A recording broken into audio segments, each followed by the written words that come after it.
Thank you. I love you. Thank you.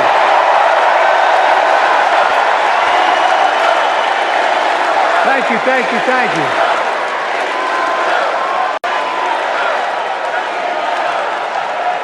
That was my daughter.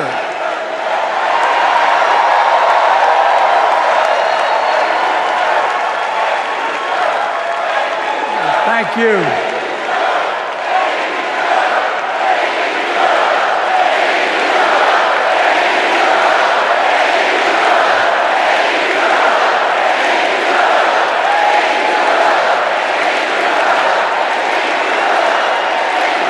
Thank you, thank you, thank you. Thank you. Thank you, Mitchell. I tell you what.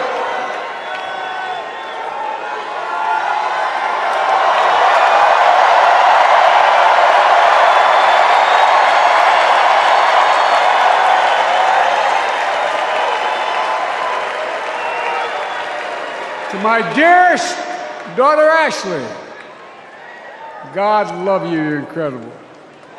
Thank you for that introduction and for being my courageous heart, along with Hunter and our entire family, and especially our rock, Jill.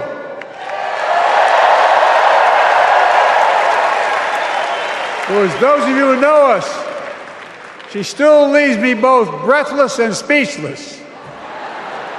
Everybody knows her. I love her more than she loves me.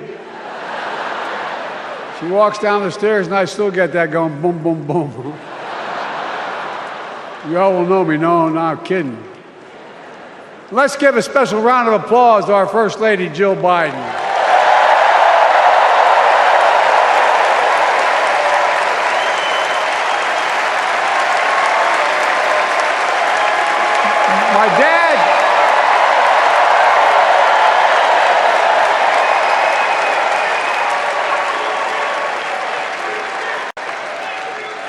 My dad used to have an expression, for real. He'd say, Joey, family is the beginning, the middle, and the end. And I love you all. Folks. And America, I love you.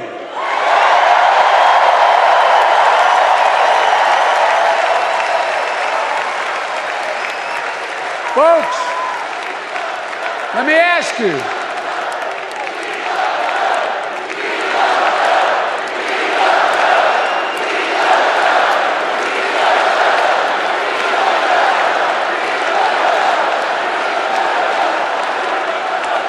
Let me ask you. Are you ready to vote for freedom?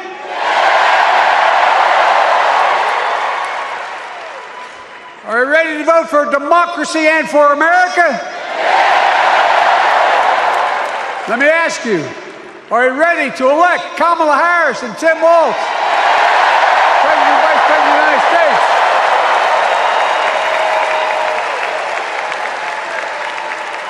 My fellow Democrats, my fellow Americans, nearly 4 years ago, in winter, on the steps of the Capitol on a cold January day, I raised my right hand and I swore an oath to you and to God to preserve, protect, and defend the Constitution and to faithfully execute the office of the President of the United States. In front of me was a city surrounded by the National Guard. Behind me, a Capitol just 2 weeks before had been overrun by a violent mob. But I knew then, from the bottom of my heart, that I knew now, there is no place in America for political violence. None. You cannot say you love your country only when you win.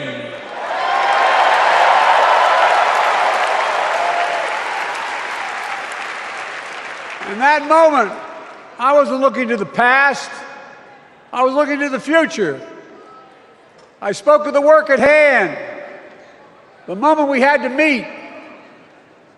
It was, as I told you then, a winter of peril and possibility.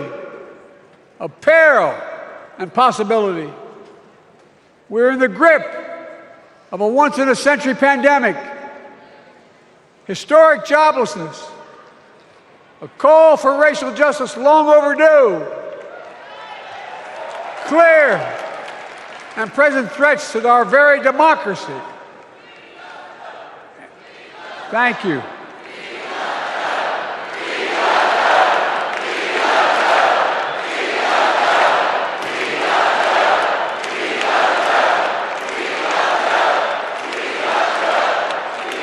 And yet I believed then, and I believe now, that progress was and is possible. Justice is achievable. And our best days are not behind us, they're before us.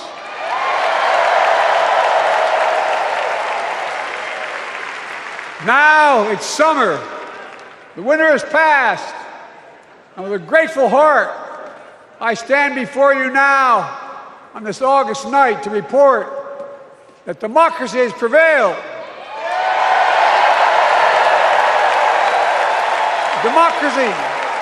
Democracy has delivered. And now democracy must be preserved.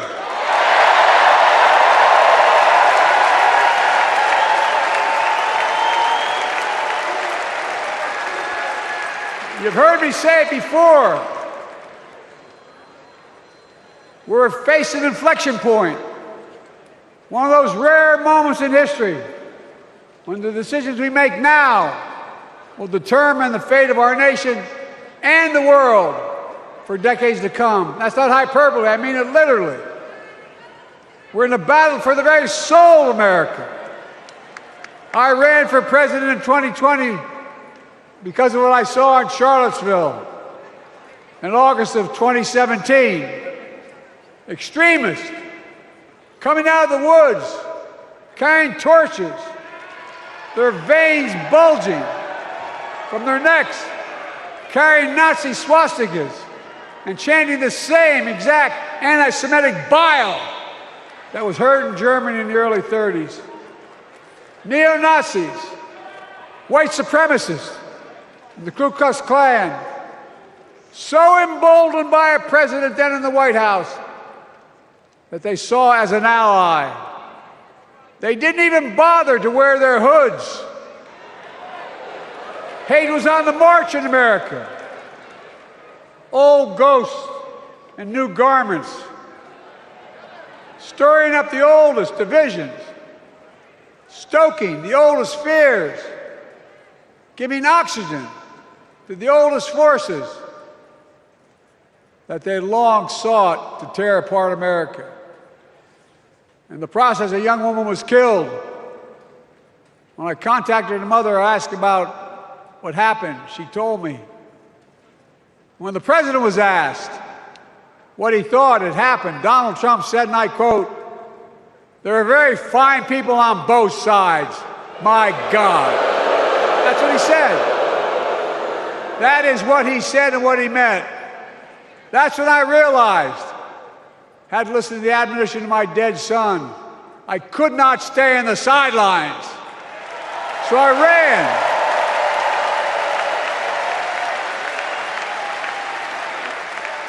Because I had no intention of running again. I just lost part of my soul. But I ran with a deep conviction. In America, I know and believe in an America where honesty, dignity, decency still matter. An America where everyone has a fair shot and hate has no safe harbor.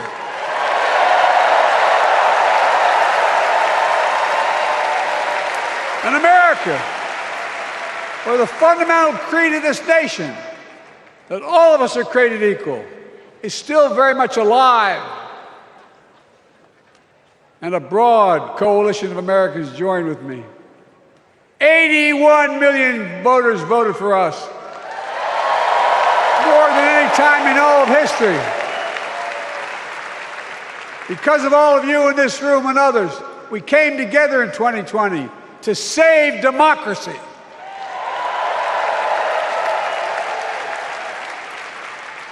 As your president, I've been determined to keep America moving forward, not going back, to stand against hate and violence in all its forms, to be a nation where we not only live with but thrive on diversity, demonizing no one, leaving no one behind, and becoming the nation that we profess to be. I also ran to rebuild the backbone of America, the middle class.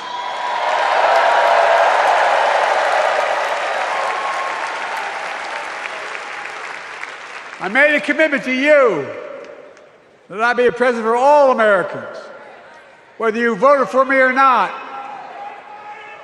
We have done that. Studies show the major bills we have passed actually delivered more to red states than blue, because the job of the president is to deliver to all of America.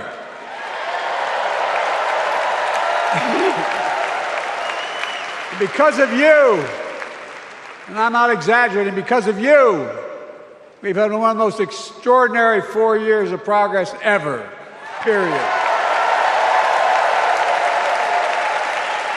When I say we, I mean Kamala and me. Just think about it. COVID no longer controls our lives. We've gone from economic crisis to the strongest economy in the entire world. Record 16 million new jobs. Record small business growth. Record high stock market. Record high 401ks. Wages up and inflation down, way down, and continuing to go down.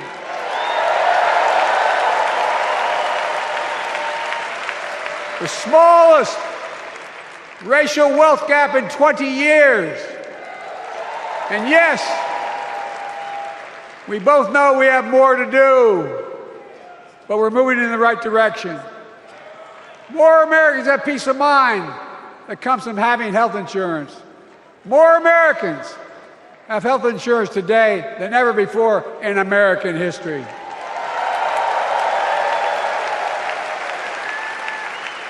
And after, as a young senator beginning to fight for 50 years to give Medicare the power to negotiate low prescription drug prices, we finally beat Big Pharma.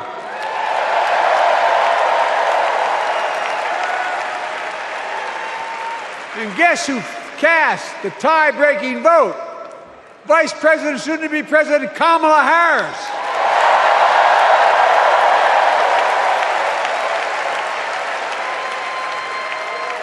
And now it's the law of the land. Instead of paying $400 a month for insulin, seniors with diabetes will pay $35 a month. The law we passed already includes, starting in January, every senior's total prescription cost can be capped at $2,000 no matter how expensive the drugs they have. And what we don't focus on, and our Republican friends don't seem to understand, our reforms don't just save seniors money, they save the American taxpayers money. You know what we just passed saves? It saved $160 billion over the next decade. That's not hyperbole. It's because Medicare no longer has to pay those exorbitant prices to the Big Pharma. But look, well, thank you, Kamala, too. Look, folks, how can we have the strongest economy in the world without the best infrastructure in the world? Donald Trump promised Infrastructure Week every week for 4 years, and he never built a damn thing.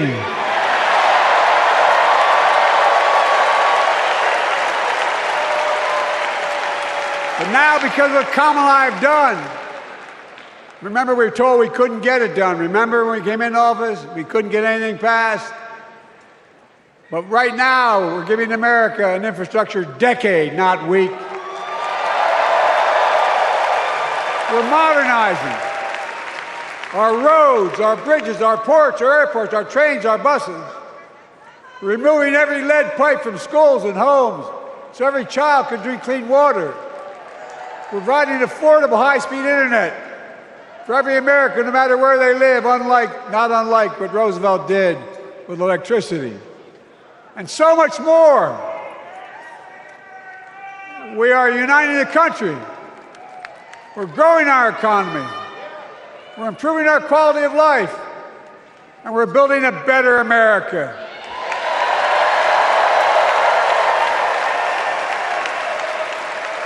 Because that's who we are.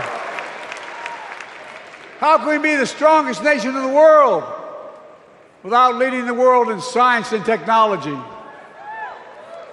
After years of importing 90% of our semiconductor chips from abroad, which America invented those chips, our Chips and Science Act meant that private companies from around the world are now investing literally tens of billions of dollars to build new chip factories right here in America.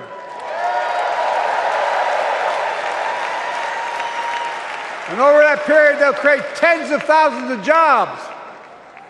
And many of those jobs in the so-called fabs, the buildings that make the chips, are being constructed now. And guess what? The average salary in those fabs, size of a football field, will be over $100,000 a year, and you don't need a college degree.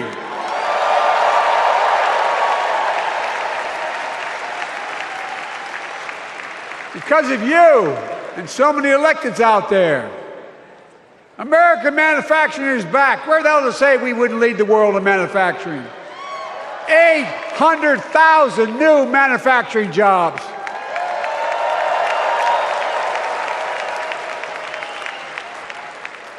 Our Republican friends and others made sure they'd go abroad to get the cheapest labor. We used to import products and export jobs. Now we export American products and create American jobs right here in America, where jobs belong.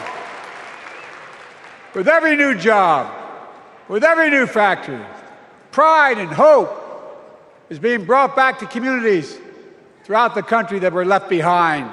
You know you're from them, many of you. You know what it's like when that factory closed, where your mother, your father, your grandmother, grandfather worked. And now you're back, providing once again, proving that Wall Street didn't build America, the middle class built America, and unions built the middle class.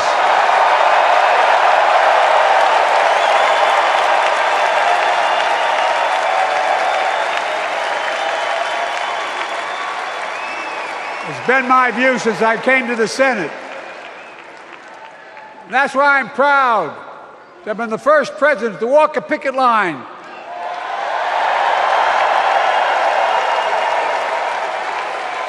and be labeled the most pro-union president in history, and I accept it. It's a fact.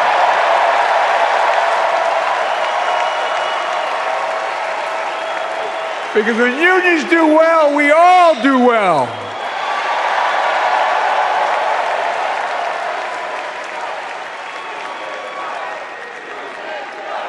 You got it, man. You got it.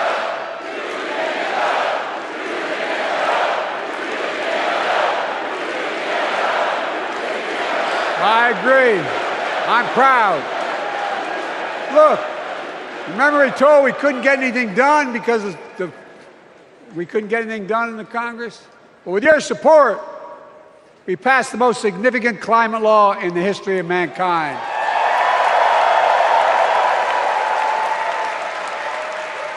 Over $370 billion. Cutting carbon emissions in half by 2030. Launching a climate corps, similar to AmeriCorps and Peace Corps, creating tens of thousands of jobs for young people of the future who are going to make sure this continues. creating hundreds of thousands of jobs in clean energy for American workers, including the IBEW installing 500,000 charging stations all across America. And in the process, reducing carbon emissions.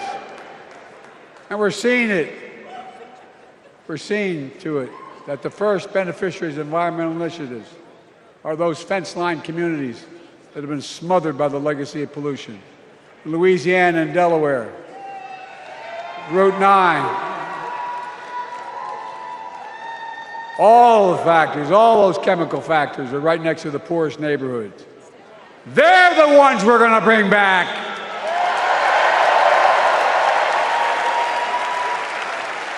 And how? How can we be the greatest nation in the world without the best education system in the world? Donald Trump and the Republican friends, they not only can't think, they can't read very well. Seriously, think about it. Look at their Project 2025. They want to do away with the Department of Education. Well, during the pandemic, Kamala and I helped states and cities get back their schools back open. And we gave public school teachers a raise. We created apprenticeships with businesses and communities, putting students on a path to a good paying job, whether or not they go to college. And by the way, we're making college a hell of a lot more affordable. Increasing Pell Grants by $900. Over $15 billion to HBCUs. Minority service education, including Hispanic institutions and tribal colleges. We kept our commitment to provide more student relief than ever by lifting the burden of helping millions of families so they could get married, start a family, buy a home, and begin to build family wealth and contribute to the community and grow our economy. It's not costing us, it's creating more wealth. We've fundamentally transformed how our economy grows, from the middle out and the bottom up instead of the top down. You know, my dad used to say there wasn't a whole hell of a lot to drop down on my kitchen table at the end of the month. I come from a basic middle-class family, 3-bedroom house, 4 kids, a grandpop living with us, decent neighborhood, but never a penny to spare. And look, that top-down notion never worked. A lot of Democrats didn't think it worked, but thought it worked, but it doesn't. And when we did all that, what we've done, everybody can do well. Everybody.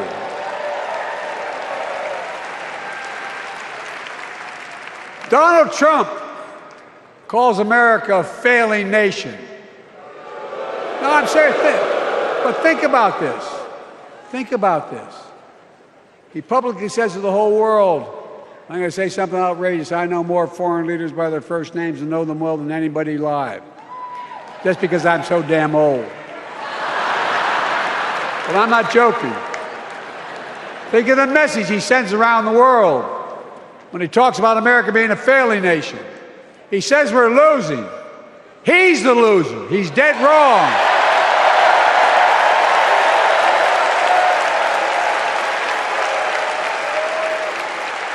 Many of you are very successful people who travel the world. Name me a country in the world that doesn't think we're the leading nation in the world. Without America, not a joke, think about it. I'm being literal. Who could lead the world other than the United States of America? Well, guess what? America's winning, and the world's better off for it. America's more prosperous, and Americans are safer today than under Donald Trump. Trump continues to lie about crime in America, like everything else. Guess what? On his watch, the murder rate went up 30%, the biggest increase in history. Meanwhile, we made the largest investment, Kamala and I, in public safety ever. Now, The murder rate is falling faster than any time in history. Violent crime has dropped to the lowest level in more than 50 years. And crime will keep coming down when we put a prosecutor in the Oval Office instead of a convicted felon.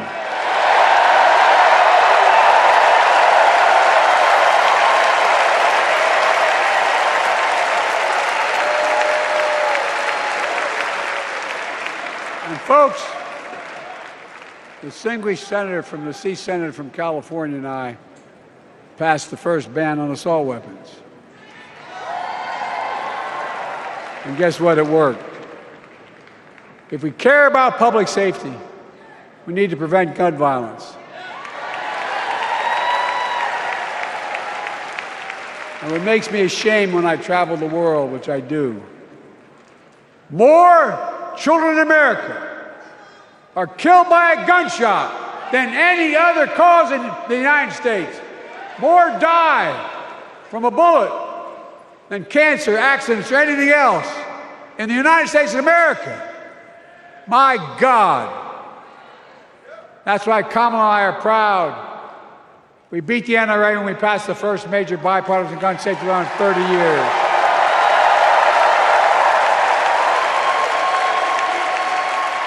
I'm serious. That comes from here.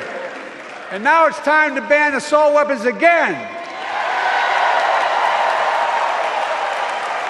And demand universal background checks.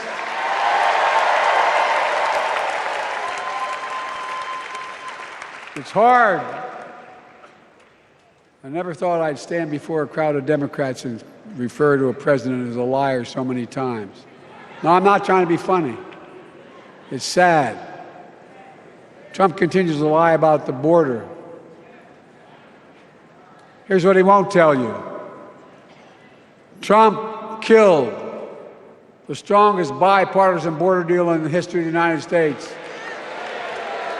that we negotiated with the Senate Republicans. It took 4 weeks.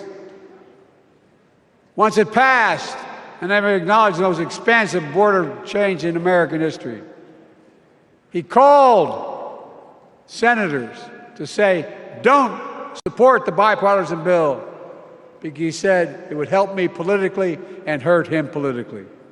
My God. No, I'm serious. Think about it. Not a joke. Ask even the press who doesn't like me. They'll tell you that's true. Typically, Trump, once again, putting himself first and America last. Then I had to take executive action.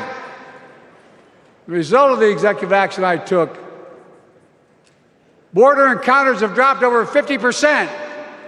In fact, there are fewer border crossings today than when Donald Trump left office. And unlike Trump, we will not demonize immigrants, saying they're the poison of blood of America, poison the blood of our country. Kamala and I are committed to strengthening legal immigration, including protecting dreamers and more.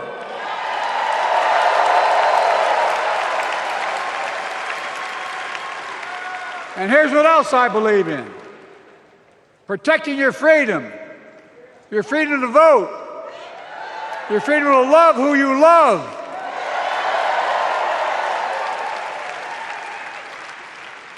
And your freedom to choose.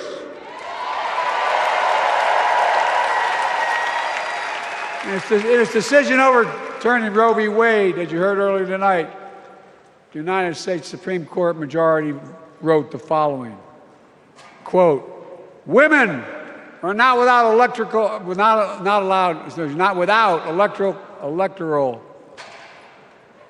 or political power. No kidding.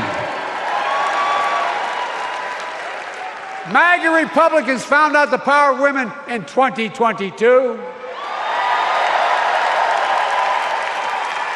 And Donald Trump is going to find out the power of women in 2024.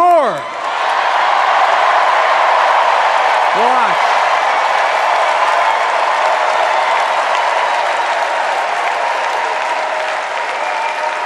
And where Trump And as mega Republican right-wingers seek to erase history, we Democrats continue to write history and make more history. I'm proud to have kept my commitment to appoint the first black woman in the United States Supreme Court.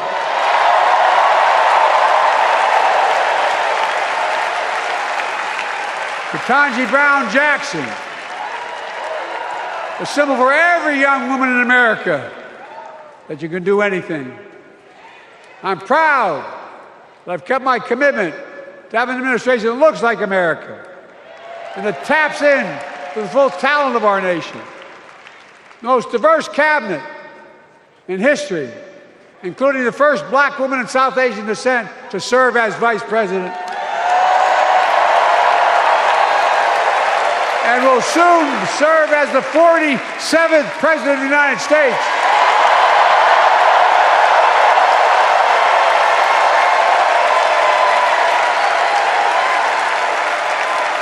She is good. Look. Thank you, Kamala.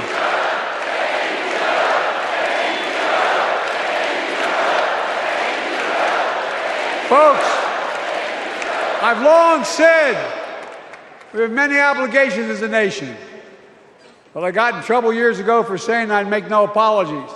We have only one truly sacred obligation: to prepare and equip those we send to war and care for them and their families when they come home and when they don't.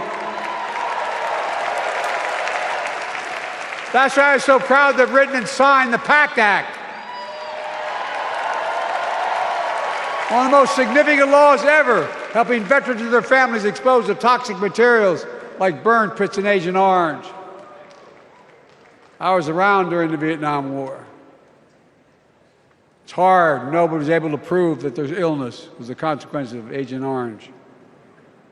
And no one was able to prove initially that because they lived in burn pits like my son lived next to in Iraq for a year, that was the cause of their illness. But because of the PACT Act, a surviving spouse with 2 children is now eligible for a stipend of about $3,000 a month. And those children who lost a parent are eligible for tuition benefits to go to college and to get job training. It's already helping over 1 million veterans and their families just so far. Well, I love them, and I'm so proud of my son's service. We get it, but guess who doesn't get it and doesn't respect our veterans? We know from his own chief of staff, the 4-star General John Kelly, that Trump, when in Europe, would not go to the grave sites in France. The brave service members who gave their lives to this country, he called them suckers and losers. Who in the hell does he think he is? Who does he think he is? There's no words for a person. They are not the words of a person not worthy of being commander-in-chief, period. Not then, not now, and not ever. I mean that. I mean that from the bottom of my heart.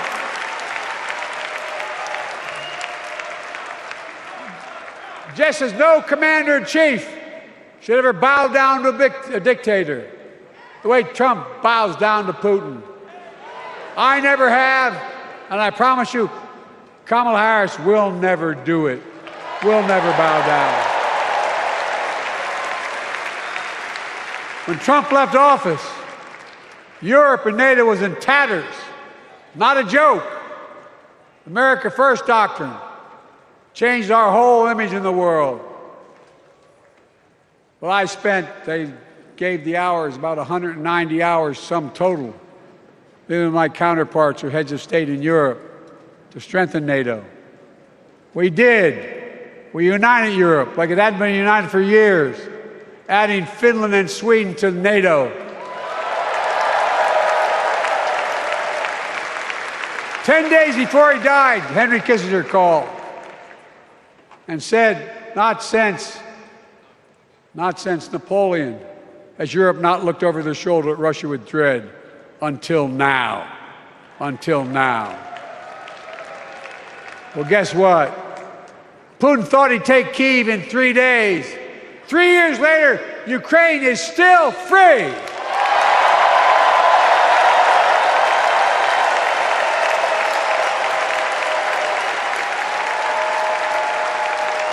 When I came to office, the conventional wisdom was that China would inevitably surpass the United States.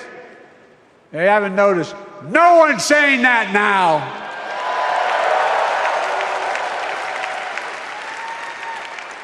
And we'll keep working to bring hostages home and end the war in Gaza and bring peace and security to the Middle East.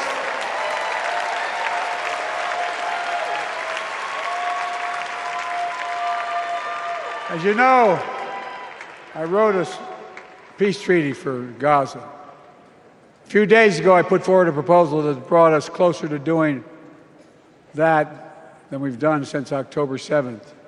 We're working around the clock, my Secretary of State, to prevent a wider war and reunite hostages with their families and surge humanitarian health and food assistance into Gaza now. To end the civilian suffering of the Palestinian people, and finally deliver a ceasefire and end this war.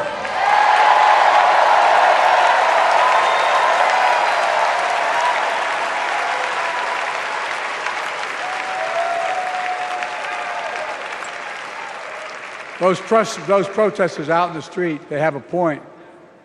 A lot of innocent people are being killed on both sides. Just as we worked around the clock to bring home wrongfully detained Americans and others from Russia in one of the most complicated swaps in history, but they're home. Kamala and I are going to keep working to bring all Americans wrongfully detained around the world home. I mean it. Folks, I've got 5 months left in my presidency. I've got a lot to do. I intend to get it done.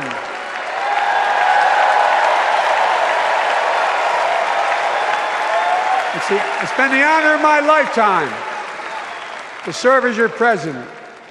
I love the job, but I love my country more. I love my country more. And all this talk about how I'm angry at all those people who said I should step down, that's not true.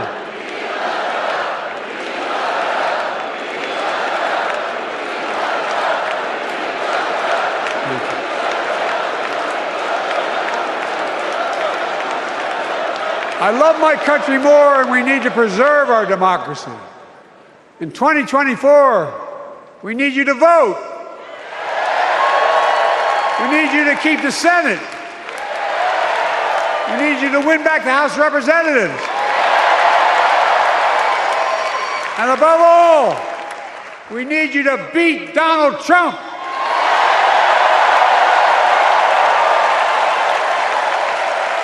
And elect Kamala and Tim, President and Vice President of the United States of America. Look, they'll continue to lead America forward, creating more jobs, standing up for workers, growing the economy, lower the cost to American families so they just have a little more breathing room. We've made incredible progress, but we have more work to do. And Kamala and Tim will continue to take on corporate greed and bring down cost of food. They'll keep taking on Big Pharma, making insulin $35 a month, not just for seniors, but for everyone in America. And capping prescription drug costs at a total of $2,000, not just for seniors, but for everyone.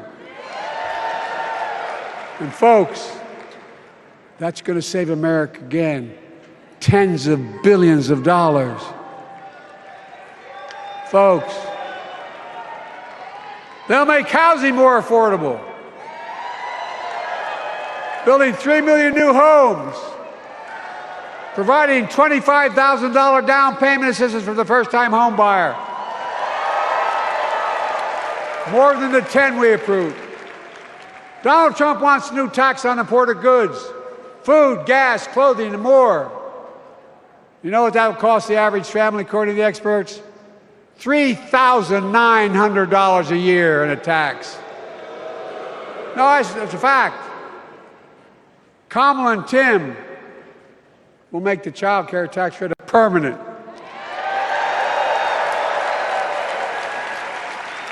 Lifting millions of children out of poverty and helping millions of families get ahead. But you know what Trump has? He created the largest debt any president had in 4 years with his $2 trillion tax cut for the wealthy. Well, Trump has a new plan. He wants to provide a $5 billion tax cut for corporations and the very wealthy. Read it. Put us further in debt. And folks, you know we have 1,000 billionaires in America. You know what their average tax rate they pay? 8.2%.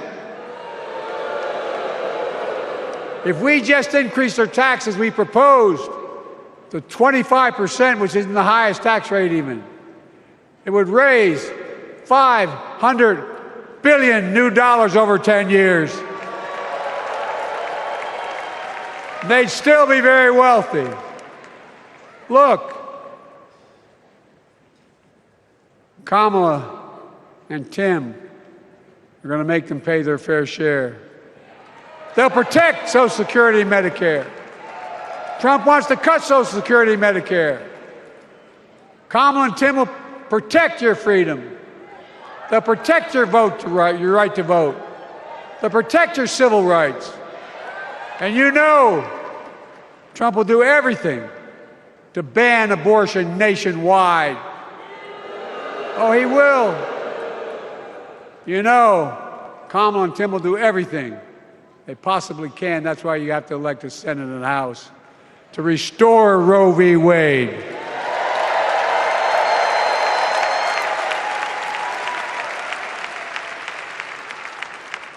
The ancient Greeks taught us that character is destiny. Character is destiny. For me and Jill, we know Kamala and Doug are people of character. It's been our honor to serve alongside them. And we know that Tim and Gwen Waltz are also people of great character. Selecting Kamala was the very first decision I made when I became our nominee. And it was the best decision I made my whole career.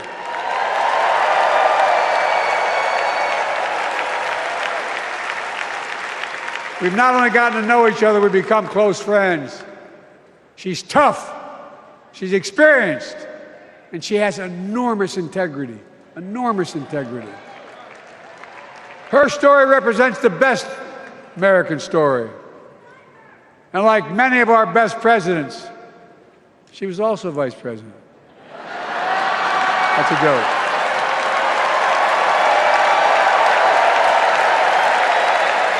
But she'll be a president our children can look up to. She'll be a president respected by world leaders because she already is. She'll be a president we can all be proud of. And she will be a historic president who puts her stamp on America's future.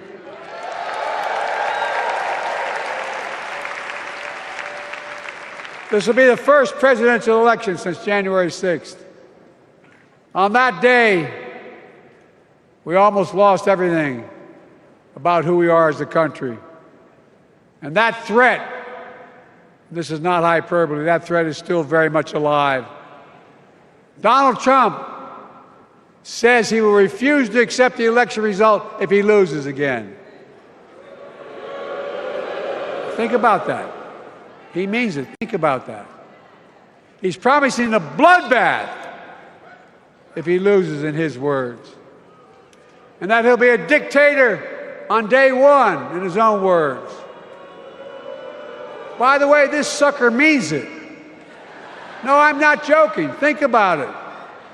Anybody else said that in the past, you'd think he was crazy. He is crazy, but you'd think it was an exaggeration, but he means it.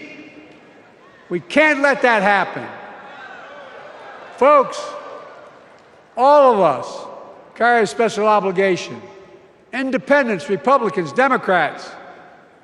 We saved democracy in 2020, and now we must save it again in 2024.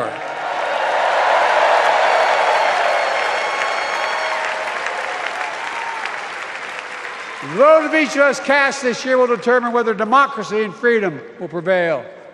It's that simple. It's that serious. And the power is literally in your hands. History is in your hands. Not hyperbole. It's in your hands. America's future is in your hands. Let me close with this.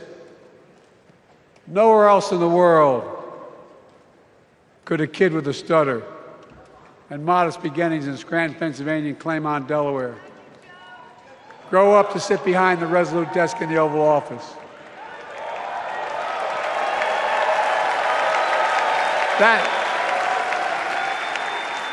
That's because America is and always has been a nation of possibilities. Possibilities.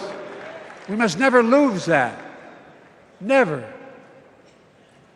Kamala and Tim understand that this nation must continue to be a place of possibilities, not just for the few of us, but for all of us. But join me in promising your whole heart to this effort, and where my heart will be. I promise I'll be the best volunteer Harris and Walz has Cam ever seen.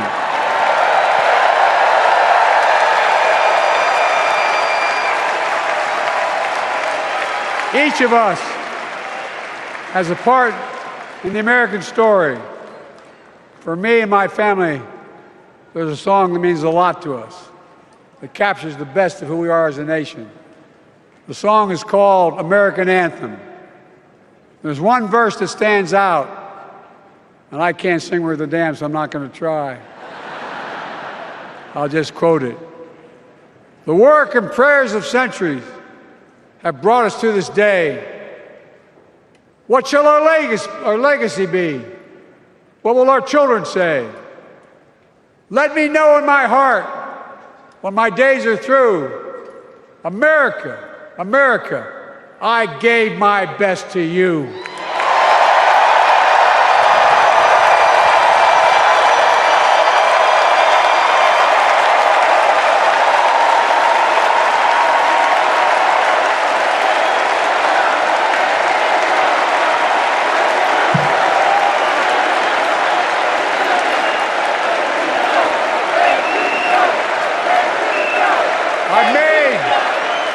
I made a lot of mistakes in my career, but I gave my best to you. For 50 years, like many of you, I've given my heart and soul to our nation. And I've been blessed a million times in return with the support of the American people. I've either been too young to be in the Senate because I wasn't 30 yet, and too old to stay as president. But I hope you know how grateful I am to all of you. I can honestly say, and I mean this from the bottom, give you my word as a Biden, I can honestly say I'm more optimistic about the future than I was when I was elected as a 29-year-old United States Senator. I mean it. Folks, we just have to remember who we are. We're the United States of America.